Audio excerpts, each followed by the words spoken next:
Okay. So you're doing that. But it seems like a lot of people, especially on the internet, got to know you from the Tekashi case. Yeah, I was looking for clout. I mean, listen, what I just told you. There's an informational gap in the market, right? The worker doesn't know that he has a claim. He wants to get a claim. TV spots are freaking expensive. Billboards are expensive.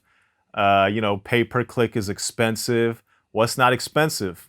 Organic reach. So I try to get my clout up. That's what that was.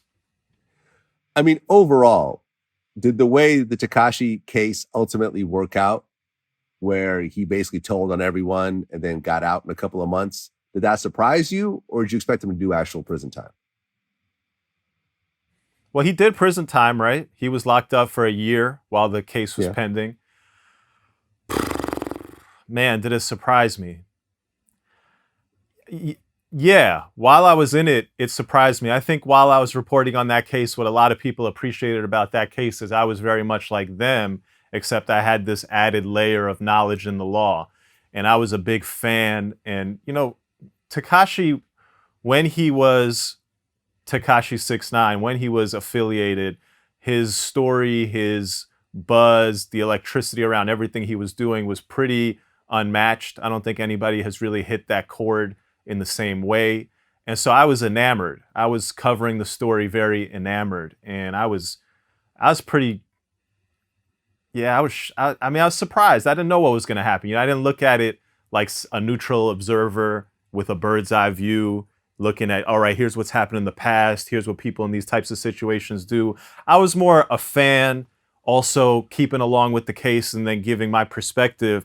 But it was surprising to me, man. He went out like a cold. I mean, he went out. That was bad. So you think what he did was bad? Oh, come on, man.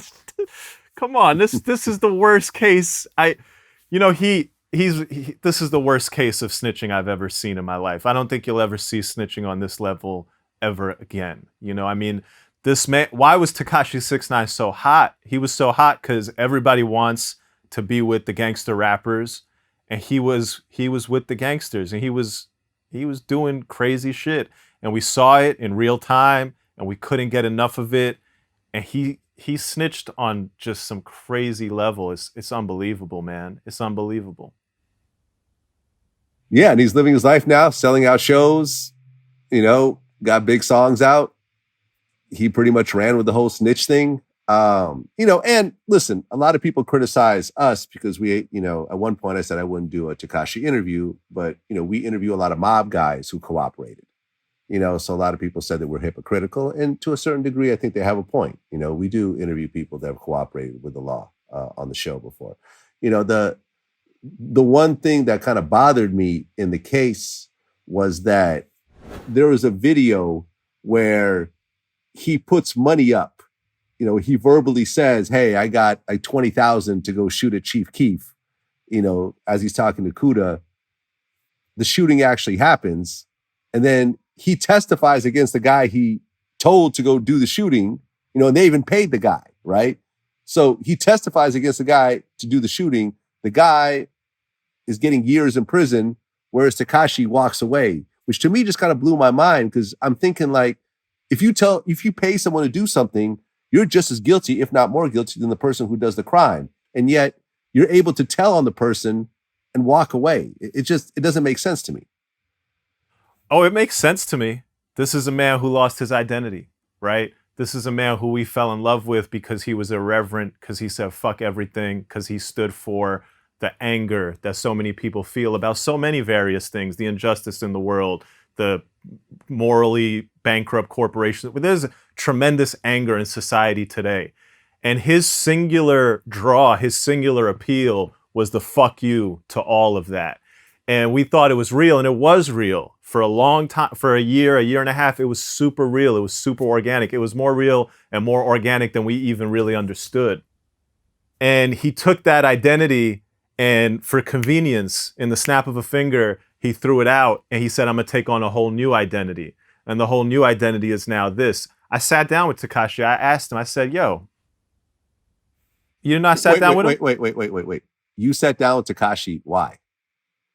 When he got out, and he wanted to do his comeback. He wanted to tell his side of the story. He started, I don't know where he started, but he went to a couple people. He went to Joe Budden. Joe said nah. He went to Gilly at $1 Million Worth of Game. Gilly said nah. And then, I don't know, there might have been a couple other people. Eventually came to me. He said, I want to sit down, I want to do an interview. I want to tell my side of the story. I said, all right. He sent a car. I said, nah, I'm good. I'll come to wherever you're at. He sent me the spot. And we did it. We tried to do an interview, but ultimately I wasn't feeling the interview because I felt like I wasn't going to have the creative control to really be able to tell the story. And I thought he would cut it in a way that I didn't like. When I sat down with him, there was an exchange. And I asked him, I said, yo, do you ever worry about the fact that you're not really making decisions, that you kind of go and whatever the people around you say, you've just kind of been going with, right? You got affiliated and they said, yo, this is how we're moving, and you started moving. Then you got caught. The FBI said, yo, this is what you got to do. You started doing it. Now you're out. Like, where is the you? Where are you driving this? When are you actually in control? And who are you? What do you stand for? Or are you somebody who just goes with the flow wherever it's convenient? You're like water. You just move to the easy spot. I'll tell you, Vlad, I asked him about 10, 15 questions. We did about 4 or 5 takes before we decided it's not going to work for me.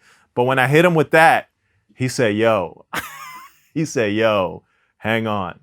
Because that's a fact. That's a fact. How are you going to be affiliated? How are you going to do all that? How are you going to call out shots? How are you going to have people go take shots?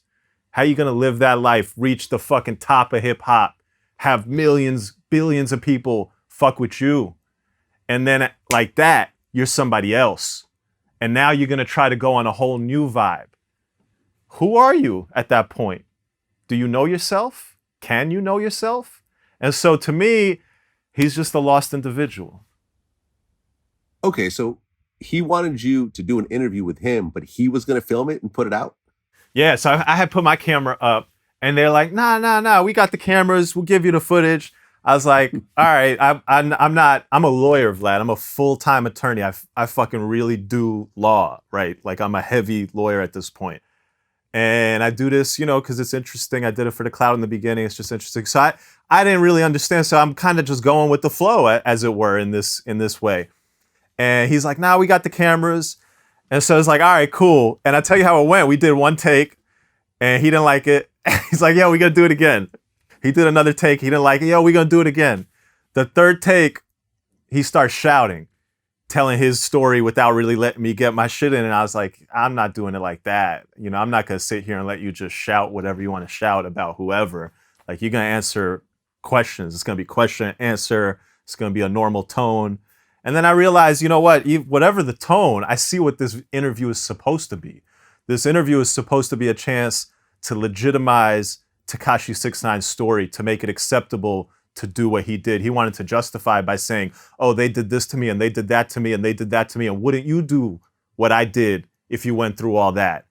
And I realized that at a certain point, you could edit the shit out of this thing to do that.